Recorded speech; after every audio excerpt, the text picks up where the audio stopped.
sobre isso já esteja tudo pronto. Eu passei por uma experiência, não me recordo o ano, se eu não me engano foi ano passado ou ano retrasado, onde a minha irmã, de apenas 16 anos, surgiu ali dentro do seu banheiro um homem biológico e ela ficou atônita, sem saber o que fazer, pegou o celular, né, como defesa e me mostrou aquele vídeo. E na época eu era vereador, denunciei isso, né, como vereador, mas também, obviamente, como irmão, né, um membro da família, é um dever familiar poder fazer isso. E essa pessoa que adentrou o banheiro estava de máscara, então não era identificável. Também no próprio vídeo também não dá para ver quem era a pessoa. Enfim, denunciei isso na internet.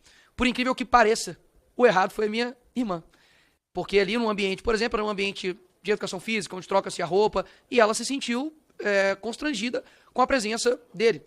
Até mesmo porque o banheiro não se diz respeito a uma questão ideológica, mas sim fisiológica, né? Enfim, estou respondendo um processo, né, criminal sobre isso. E a narrativa da esquerda toda é de que eu expus aquela criança, uma adolescente de 16 anos, sendo que, na verdade, primeiro que não dá para identificar aquele adolescente hora alguma, e segundo, de que é inacreditável, né, que com 16 anos ela tem a maturidade para decidir sobre o seu sexo, sobre tudo, menos sobre arcar com as consequências dos seus atos, né? Você pode negar a realidade, mas não as consequências da realidade, como diz Ayn Rand, né? Ou seja, esse tema é um tema extremamente, digamos assim, para mim, e muitas das vezes é um tema irrelevante no seguinte sentido, de que quem traz isso não somos nós. Quem traz isso é a própria esquerda, capitão. Ou seja, nós estamos de fato rebatendo algo que a esquerda traz à tona, porque a discussão de fato deveria ser da precariedade, né, das escolas, dos banheiros que não têm segurança. Quando você chega na rodoviária, você tem banheiros extremamente mal estruturados. Só que como a esquerda ela ignora a realidade, sobrepõe isso em cima como uma ideologia, nós temos que discutir a respeito do tema. E aí se faz necessário. Porque a segurança, por exemplo, nesses ambientes, são extremamente necessários. E não estou aqui querendo colocar que essas pessoas, né, que seja trans ou qualquer outro tipo de opção sexual, seja uma ameaça. Mas nós sabemos que o mal, ele existe. E pessoas de mal existem independente do sexo. Ou seja, estupradores existem, ponto. Essas pessoas, elas podem utilizar dessa brecha na lei para poder cometer crimes, sim. O pai e a mãe, e até você, mulher, vai assumir o risco disso? Aí é com você. E nós estamos aqui, né, como legisladores para poder, de fato, evitar com que esse tipo de caso aconteça. Quando o capitão Alden diz a respeito dessa lei, né, na Bahia, de que você pode sofrer uma multa, né, o empresário sofre uma multa de 100 mil, se for reincidente, né, perder o seu alvará, é literalmente o Estado dizendo, olha, vocês não têm mais condições de decidir a respeito de nada, até mesmo sobre banheiro. Então, esse tema se faz extremamente necessário. Eu realmente espero que seja uma discussão sadia, propositiva, até mesmo porque já vi diversas soluções para esses casos, do tipo, cria um terceiro banheiro, no seguinte sentido, né? Olha, quem quiser entrar, entra, né? Será que essa é a melhor opção? Não sei. Será que a melhor opção, de fato, é cada um compreender que existe uma questão anatômica que você deve seguir? Por um outro lado, eu já vi algumas mulheres também relatando o seguinte sentido. Tudo bem, Nicolas, só que existem alguns momentos em que a pessoa, ela não é trans, ela é, por exemplo, uma mulher, mas ela se veste como um homem e ela tem uma aparência mais de homem do que, digamos assim, alguns outros homens, ok? Por mais que ela seja mulher, ela tem ali, né, enfim, digamos assim, todos os requisitos para entrar no banheiro, eu me sinto mais, digamos assim, mais constrangida do que talvez fosse uma mulher trans que tem, digamos, uma característica toda de mulher. Ou seja, realmente as coisas ficaram num nível de discussão tão complexa que a gente realmente precisa discutir isso como adultos. E não como muitas das vezes é discutido através da esquerda, de preto no branco, como não é isso aqui, pronto, acabou, é isso aqui, pronto, acabou. Eu sei que o ser humano ele tem diversas das suas complexidades, eu acredito que, de fato, é um tema que deva ser debatido, até mesmo porque você tem aí não somente um alvo, que são os adultos, mas principalmente no âmbito das crianças e adolescentes, que você precisa se atentar para isso, e principalmente o nosso inimigo em comum, que se chama Estado, que abre-se uma brecha para uma tirania, uma imposição de algo, sendo que, na verdade, ele está usando aquilo dali para demais outros temas. Começa-se com o banheiro, daqui a pouco começa-se com a sua fé, daqui a pouco começa-se, enfim, com diversos outros temas. E é incrível, é inacreditável como quando você vai discutir sobre esses temas. Nós temos aqui, né, a Sabrina House, que é uma mulher trans, e tem diversos outros homossexuais trans que me seguem, que me apoiam, que me compreendem o que eu estou dizendo. Mas é inacreditável como uma boa parcela, né, da militância, que não tem nada a ver com homossexualidade, porque homossexualidade, ser trans é uma escolha.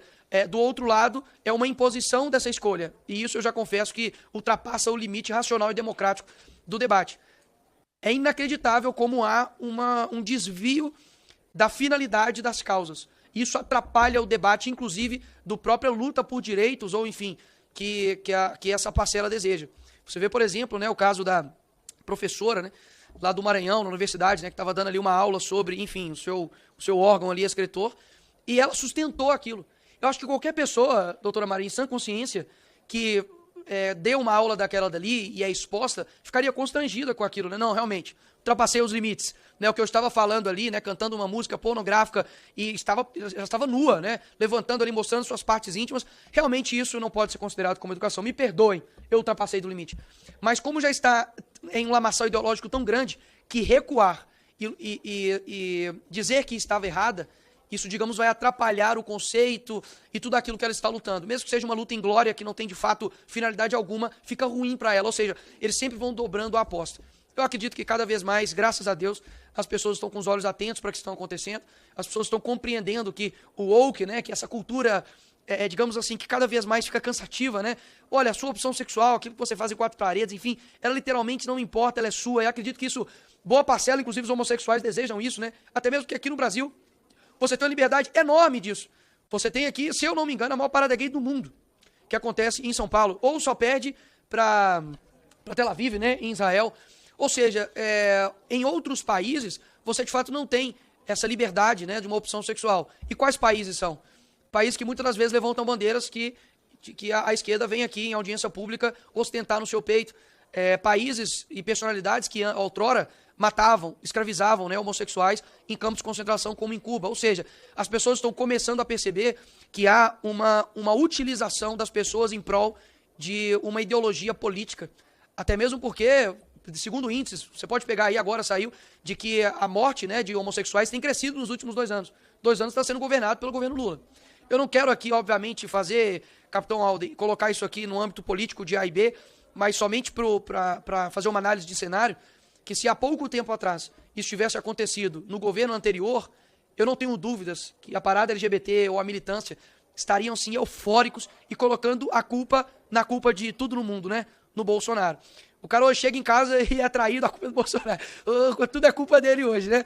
Ou seja, é extremamente necessário jogar as coisas às claras.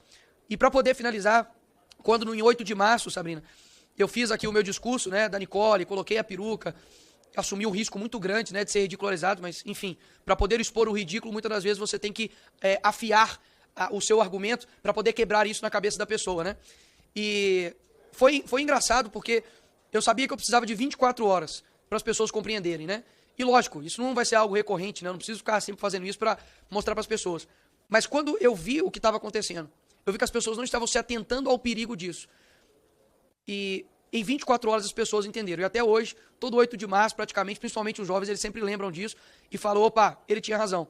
E não sei se foi por ordem divina ou algo do tipo, todas as medidas posteriores àquilo foram em convergência do que eu estava dizendo. O COI, por exemplo, né, já tomou decisões contrárias a trans em competições. Depois ocorreu de diversas empresas excluírem os setores específicos para isso também, né? Porque estava ocorrendo uma imposição disso, né? Hoje não se contrata mais pela tua capacidade.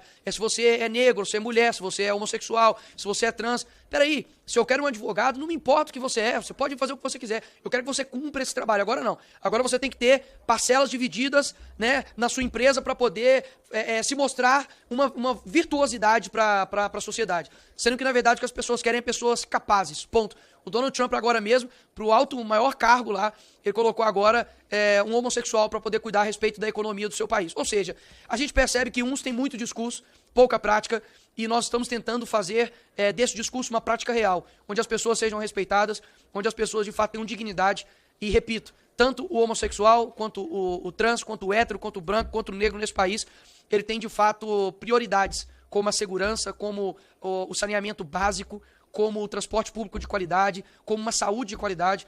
Enquanto muitos estão aí lutando para ter transição de gênero a partir de 2, 3, 4 anos de idade, tem pessoas morrendo na fila do SUS, esperando há 2, 3 anos fazer uma cirurgia básica, faltando insumo, sabe, para a pessoa que tem diabetes. Ou seja, a gente precisa realmente bater no foco, compreender que o âmbito dos banheiros é apenas uma brecha para algo maior que eles querem. E desejo uma discussão sadia, uma discussão de alta qualidade, para que a gente conscientize cada vez mais as pessoas aqui. Mais uma vez, parabenizar Fernando, né, Sabrina, Capitão Aldo, os deputados que estão aqui, doutora Maíra mesmo, né? Eu fiquei com Maíra na cabeça. Doutora Maíra, deputado... Meu Deus do céu, impossível esquecer seu nome, Luiz Lima. Luiz Lima, Sargento Gonçalves também, que estava aqui ao meu lado direito. Enfim, desejo aí uma boa audiência pública e que a verdade sempre prevaleça nesse país. Obrigado.